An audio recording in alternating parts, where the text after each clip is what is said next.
Vamos então aqui meditar em Apocalipse capítulo 3, versículo 12, a carta à igreja. E aqui diz: a quem vencer, eu o farei coluna no templo do meu Deus. E aqui diz: e dele nunca sairá. Escreverei sobre ele o nome do meu Deus e o nome da cidade do meu Deus, a nova Jerusalém, que desce do céu do meu Deus, e também o meu novo nome. Muito bem, vamos então entender essa palavra. Esse versículo, vou ler aqui alguns detalhes. Esse versículo faz parte da carta à igreja de Filadélfia, como está aqui. Uma comunidade pequena e frágil aos olhos humanos, mas fiel e perseverante diante das provações. Jesus prometeu que quem vencer, ou seja, quem permanecer firme na fé até o fim, será como uma coluna no templo de Deus, estável, inabalável e com um lugar permanente na presença divina. A promessa de receber o nome de Deus na Nova Jerusalém e o novo nome de Cristo significa pertencer eternamente a Ele. É um selo de identidade e de vitória. Mesmo que sejamos pequenos e enfrentemos lutas, Deus vê nossa fidelidade e prepara para nós um lugar eterno e seguro. O vencedor não é o mais forte. O vencedor não é o mais forte aos olhos humanos, mas o que não abandona a fé, custe o que custar. Permanecer firme, que é a coluna não se move, porque está alicerçada no templo de Deus. E quem vive pela fé, um dia será para sempre essa coluna. Observe que o que Deus aprecia é o contrário do que o mundo aprecia. Porque essa igreja, como nós acabamos de ler, era pequena e aos olhos humanos frágil. Mas, como diz aqui, Deus apreciava a fidelidade deles e a firmeza na palavra, na fé. Então, às vezes, a pessoa ela se deixa levar pelo que o diabo usa as pessoas para falar. Porque entenda, quando você e eu compreendemos a palavra, graças a Deus que a fé vem pelo ouvir, e ouvir a palavra de Deus, e graças a Deus que conhecereis a verdade, e a verdade te libertará. Quando nós entendemos a palavra, nós temos os nossos pés, espiritualmente falando, no chão. Nós sabemos que o nosso tempo não é o tempo de Deus, e o tempo de Deus não é o nosso. Significa dizer que se as coisas não aconteceram, elas irão acontecer. Eu só preciso ficar firme. É uma questão de tempo. Outro dia eu encontrei uma pessoa que abandonou a fé em Jesus Cristo. Atenção, abandonou a fé em Jesus Cristo. E eu encontrei a pessoa e falei: oi, não lhe vi mais na igreja. E a pessoa disse: tanto problema, tantas lutas. Eu desanimei e aí não tive também tempo por causa disso, enfim. E eu perguntei para a pessoa: mas aí, como é que está? Mudou, melhorou, resolveu? Não, está mal. Está do mesmo jeito, está ruim. Então veja como é incoerente a atitude da pessoa e como é irracional. Eu prefiro estar enfrentando lutas com o Senhor do que sem Ele. Eu prefiro estar enfrentando a luta na fé, firme, com a promessa na mão, do que viver à mercê do mundo, do Deus dará e do diabo.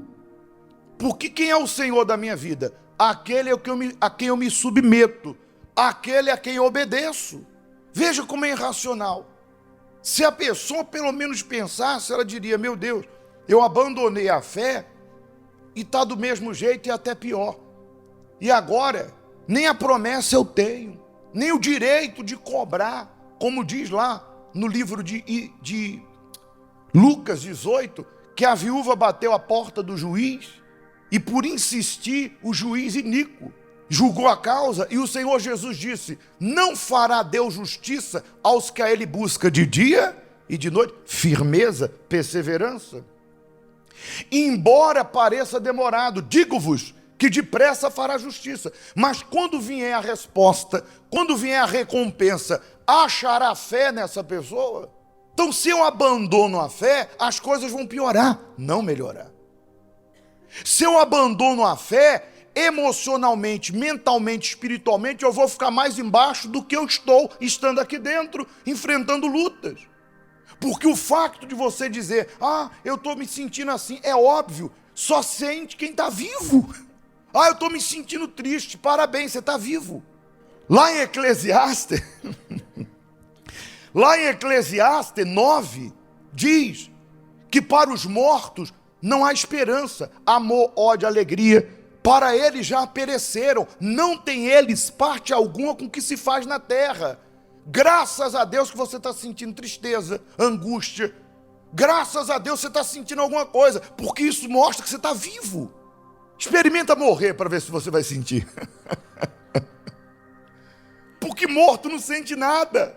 Senhora, senhor, o que você está sentindo é óbvio. O ser humano nesse mundo enfrentará lutas. E olha que Jesus não enganou ninguém. Ele disse para mim e para si, quando nos convidou à vida eterna, quando nos convidou para ser o nosso pastor, ele disse que no mundo tereis aflições. Mas tenha bom ânimo, eu venci. Com Deus a vitória é certa. Com Deus a gente entra na luta, certo que teremos vitória, porque o nosso Deus não perde uma batalha. Então, se você diz: ah, eu estou me sentindo angustiado, lançai sobre ele todas as vossas angústias, ansiedade, fala com Deus. E graças a Deus que você não precisa da igreja para isso. Entra no teu quarto e no secreto, fala com o teu pai, que no secreto te recompensará. Agora, Deus não vai fazer a minha parte. Deus não vai fazer a sua parte. Se eu não plantar com Deus uma vida de oração, uma vida de busca na palavra, uma vida de comunhão, eu não posso esperar resultado. O Senhor Jesus falou com a igreja porque ele sabia da fidelidade, da firmeza daquela igreja. Isso aqui é um incentivo. Olha, fiquem do jeito que vocês estão, permaneçam firmes.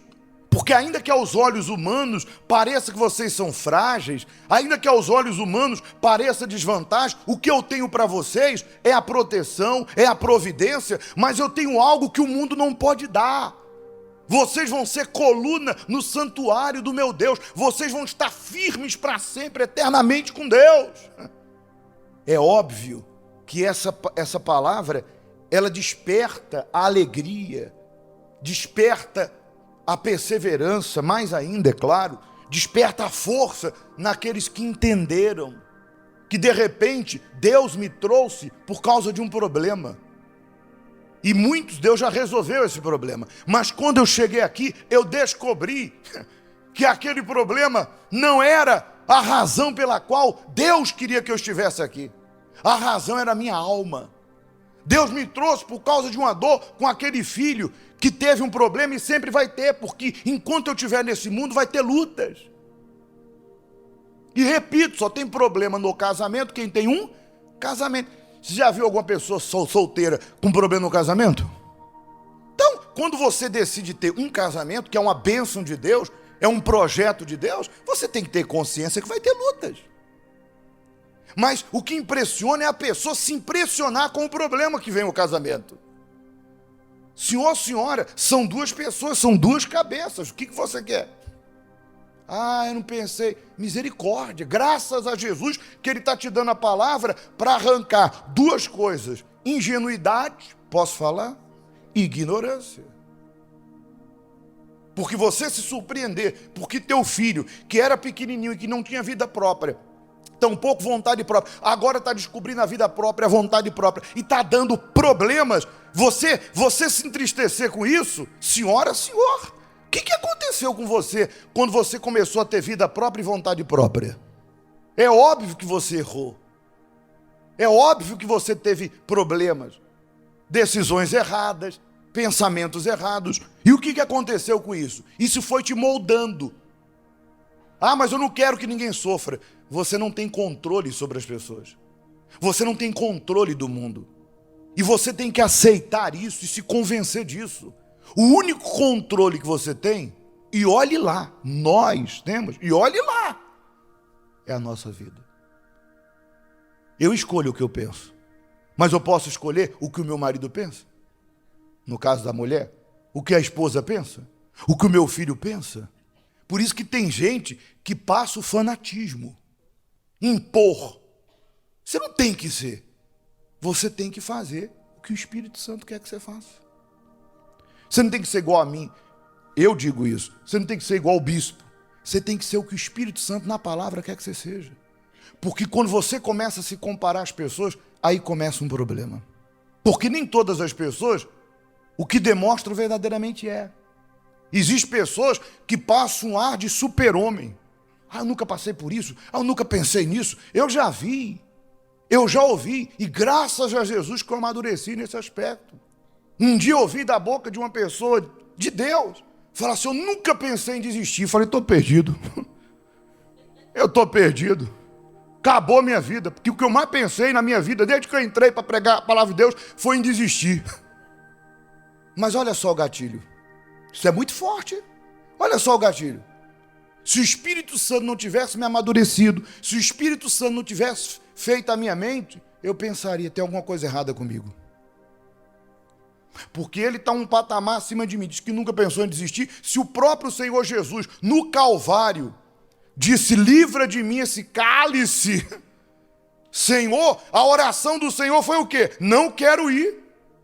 Se Deus teve que recomeçar várias vezes com o ser humano, e dentro de mim eu pensei, amém, Deus abençoe, mas isso aí, eu não acredito. Por quê? Porque na jornada da vida é humano você sentir dor, você chorar, pensar em desistir. Tudo isso vem. E a nossa suficiência para sobrepor isso vem de quem? Eu sou tal. Eu arrebento, eu não passo por isso, eu não sinto isso, eu não... Não. Ai de mim se eu não estiver com Deus. Ai de mim se eu não orar. Ai de mim se eu no privado, porque existem momentos na tua vida que nem tua esposa, nem teu marido, nem o pastor, ninguém, nem o padre, nem o papa, sabe o que está dentro de você. Lembra de Ana? Eu não julgo Ana. E eu digo uma coisa, hein? Os votos do marido de Ana serviu para uma coisa. Ela não foi curada. Porque ele fazia voto por ela, está lá escrito, não é? Alcana fazia o voto por Ana, e de Ana a Ana, e não tinha resultado. E eu pensava, não resolveu. Ignorância minha. Resolveu, porque um dia Deus despertou ela. Então, de repente, você faz voto, Deus, cura o meu filho, muda meu filho. Ele não mudou e nem foi curado. Mas uma coisa eu digo, se você está fazendo voto, um dia, Deus vai despertar essa pessoa. De alguma maneira. Houve um dia que Ana estava lá deprimida, tristezinha, e Deus falou com ela. Gente, tem algo mais poderoso do que Deus falar com a própria pessoa? Deus falou com ela, porque ela conhecia a palavra, ou ela tinha um mínimo de informação para reagir, e Deus falou com ela. Não foi pastor, não foi ninguém buzinando, não foi ninguém ali impondo. Deus falou, até quando você vai chorar? E ela pensou, até quando você vai reclamar? Tá bom, eu entendo suas razões, porque às vezes a pessoa diz, pastor, o senhor não sabe pelo que eu passei. Tá bom, nós entendemos, Deus entende, mas até quando você vai ficar assim? Não use isso para continuar assim, use isso para mudar, dar a volta por cima e ser referência e testemunho para quem passou, quem está a passar por isso, através do teu testemunho, vença. Porque às vezes a pessoa, ela fica de autocomiseração, se vitimando. Mas eu fui traída, eu fui trocada, eu perdi isso. Senhora, Senhor, usa isso para glorificar a Deus, porque onde abundou o pecado, superabundou a graça. O poder de Deus se aperfeiçoa aí, é nessa fraqueza que você tem, de ter perdido, ter sido traída, trocada, abandonada, violada. Deus quer que você use isso para superar, vencer, se limpar. E quando você fala disso, já não mexe contigo, é uma cicatriz, mas a ferida acabou. E quando você fala sobre isso, você fala porque você superou, você venceu. O quê? Os sentimentos, o passado. Você fala de cabeça erguida e você ajuda outras pessoas. E elas perguntam, mas você não sente mais nada? Olha, graças a Deus não. Isso é uma cicatriz. Você faz uma cirurgia, está lá a cicatriz, mas a ferida acabou. E eu posso te dizer como vencer isso. É Deus, é a palavra, é a sinceridade, é a entrega, é o Espírito Santo, porque a obra é do Espírito. Mas enquanto eu uso isso para justificar a minha entrega ao pecado, eu uso isso para justificar por que eu tenho mágoa e não perdoo, eu uso isso para justificar por que eu sou assim, malcriada, arrogante. Enquanto eu uso o meu passado ou o que eu passei para justificar por que eu sou desconfiada, maliciosa, Deus não se agrada. Então Ana não comia, Ana estava triste, e Deus falou com ela: até quando você vai ficar assim? Até quando você vai reclamar? Até quando você vai ficar triste? Até quando você vai ficar com raiva da outra que dá filhos e você não? Eu te dei a fé. Você tem o meu altar. Esquece isso. Olha para frente. Usa o que você tem. Busca o sobrenatural. E ela se levantou. Já não era mais a mesma Ana. Já não era aquela mulher amarga. Ela se levantou e foi no altar e derramou a vida diante de Deus. Ali ela resolveu o que a lamentação, o vitimismo, o passado de mágoas, de tristeza, jamais poderia mudar. Por isso que eu digo, resolva com Deus, resolva com Ele. O Espírito Santo está à disposição de todos nós. E Ele sabe por que Ele está a falar isso consigo. Agora, para concluir, coluna no templo de Deus. A promessa é para o vencedor. Jesus não promete vida fácil, mas vitória no final. Não é fácil, mas com Deus a gente tem vitória. E aí fora no mundo? Uma vida horrível e no final inferno e derrota. Fica firme, porque com Deus sempre tem um final feliz. Vencedor não é quem nunca caiu, mas quem não abandona a fé. Eu caí, eu fiz algo errado. Vencedor não é perfeito. Acabei de falar, não é perfeito, mas é quem nunca abandona a fé. Nunca abandona o zelo, a vida com Deus, que acontece da porta da igreja para fora. Prossiga para o alvo, inclusive depois você lê Filipenses 3,14. Prossiga para o alvo. Nas lutas, olhe para o prêmio eterno, não para a dificuldade momentânea. Olhe para o prêmio eterno. Porque, gente, lembra o que Paulo disse? Ele disse, não atentando para as coisas que vejo, e sim para aquelas que não vejo. Porque as que vejo são momentâneas. E as que não vejo são eternas. E isso se diz respeito não apenas à eternidade, mas até esse problema. Com Deus, com a fé, ele vai se resolver. Mas aqui está se referindo à vida eterna. Olha para a tua eternidade com Deus. Porque, gente, outro dia você tinha 20 anos, lembra? Outro dia você tinha 15 anos. Outro dia você tinha 30. E aí, conforme vai ficando velho, a gente vai tentando diminuir a nossa idade. Quando era 15, eu tenho 16. Quando tinha 11, tenho 12. Quando chega nos 40, está com 39. Parece que foi um flash. Diante dos olhos. A vida nesse mundo é maravilhosa com Deus. É muito bom conviver com a família, agora tirar as férias. Quem já foi? É muito bom ter uma vida nesse mundo. Mas nada disso se compara ao que Deus tem para nós na eternidade. Até porque a vida desse mundo é uma fração comparada à eternidade com Deus. Então mantenha os olhos na eternidade. E para concluir, o selo da identidade eterna. Receber o nome de Deus, da Nova Jerusalém, o nome de Cristo significa posse, pertencimento e eternidade. É como se o Senhor dissesse: você é meu para sempre. Amém? É muito forte, é ou não é?